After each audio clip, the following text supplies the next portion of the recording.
जनाब डॉक्टर जाकिर साहब, मैं इस प्रोग्राम में आने में थोड़ा सा देर हो गई मेरे को, और अगर मैं यहाँ नहीं आ पाता तो शायद अपने आप को ज़िंदगी भर माफ़ नहीं कर पाता। आगरा की सरजमी पर आके आपने ये जो रोशनाई जगाई है, ये वाकई में हम तो उस अल्लाह ताला से दुआ करेंगे। जी हाँ। अल्लाह ताला से दुआ करेंगे कि आप जैसे 10-20 और नेक दिल और इतने पढ़े लिखे, इतने इंटेलेक्चुअल आदमी और पैदा करें, जिससे कि जाके आप भारत का कोना कोना, देश का कोना कोना रोशन करें। तहे दिल से स्वागत आपका।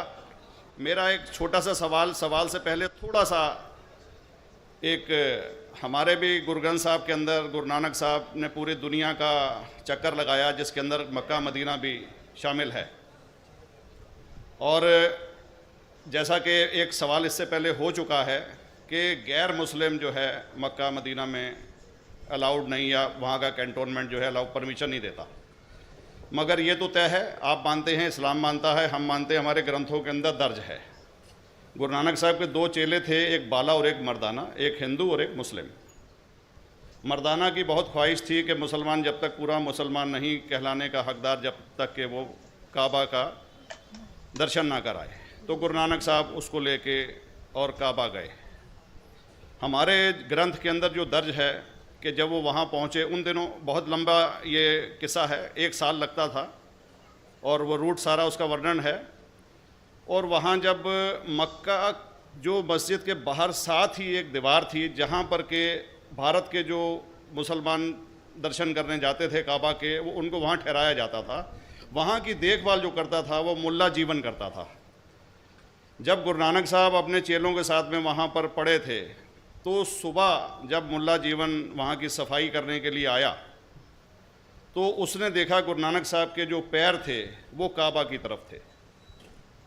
वो गुस्से में चिल्लाया कि ये कौन काफिर है जो कि काबा की तरफ पैर करके पड़ा है, और उसने गुस्से के अंदर आके उनके पैरों को झटका दिया, दूसरी तरफ किया। तो हमारे ग्रंथ के अंदर दर्ज जो किस्सा है उसके अंदर ये है कि काबा भी उस समय हिल गया, जिधर गुरु नानक के पैर जाते थे काबा उधर मुड़ता था। तो वो ज़ोर से चिल्लाया, ये कोई हज़रत है, ये कोई औलिया है। तो उस समय के जो काजी थे मक्का के, काजी रुकनदीन साहब थे, और शाह शरफ, कई हस्तियों के नाम हैं उसमें। तो मैं ये जानना चाहता हूँ कि ये वर्जन को आप मतलब एग्री करते हैं, और करते हैं तो इसका हमारे मुस्लिम ग्रंथों के अंदर किस तरीके से उल्लेख है, ये कृपया बताएं। भाई साहब ने एक सवाल पूछा अपने गुरु ग्रंथ साहिब के मुतालिक, और अल्हम्दुलिल्लाह मैं भी गुरु ग्रंथ साहिब पढ़ चुका हूँ।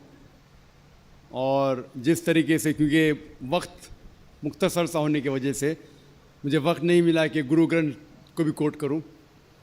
आपका सवाल का जवाब देने के पहले मैं आपसे ज़्यादा चाहूँगा कि इवन गुरु ग्रंथ की किताब पढ़ेंगे आप, ग्रंथ जिसे आदि ग्रंथ कहते हैं, और कोई सिख से पूछेंगे कि खुदा का तसव्वुर क्या है, सबसे बेहतरीन जवाब कोई सिख दे सकेगा वो आपको कोट करेंगे जापू जी, जो गुरु ग्रंथ साहिब आदि ग्रंथ के सबसे पहले चैप्टर है, सबसे पहला श्लोक, जिसके कहते हैं जापू जी, जिसके मानी है कि God is true, he is only one, he is not begotten and is free from fear and want. क्योंकि मैंने अंग्रेज़ी में पढ़ा हूँ इसलिए मैं अंग्रेज़ी में उसे कह रहा हूँ कि खुदा एक ही है, वो हक है, और वो न किसी को जना है न किसी को जनेगा, और वो इमॉर्टल है, ना कभी मर सकता है। और इसको सिखिज्म में जो खुदा को कहते हैं Omkara, in manifest form he is Omkara, and unmanifest form he is एक ओमकारा।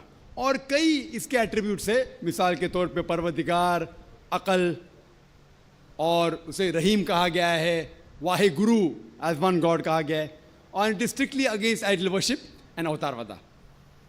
भाई साहब का सवाल था कि उनने ग्रंथ में पढ़ा कि गुरु नानक साहब मक्का के, और उनका पैर काबा की तरफ था, और कोई मौलवी ने पैर को हिलाए और काबा हिल गया।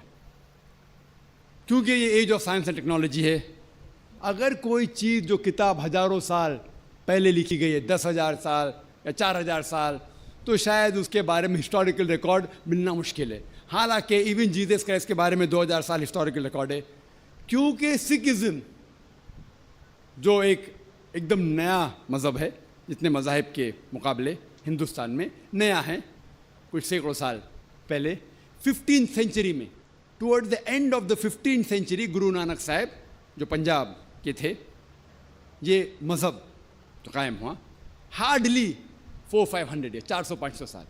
और अगर ये मान लो, सपोज मिसाल के तौर पे मान लो, मैं क्यों कह रहा हूँ कि मैं नहीं चाहता हूँ किसी को बुरा लगे, मान लो ये सच है, मान लो अगर 400-500 साल पहले अगर ये होता था कि काबा इधर से उधर हिल जाता था, तो हिस्टोरिकल रिकॉर्ड में बिल्कुल लिखा होता था। और कई हिस्टोरिकल रिकॉर्ड में ये नहीं कि काबा हिला इधर उधर, कई हिस्टोरिकल रिकॉर्ड आप देखेंगे। हिस्ट्री इतनी अल्हम्दुलिल्लाह 800-900 साल पहले, 1000 साल पहले जो मुगल ने किए, बिल्कुल लिखा हुआ हिस्टोरिकल रिकॉर्ड में।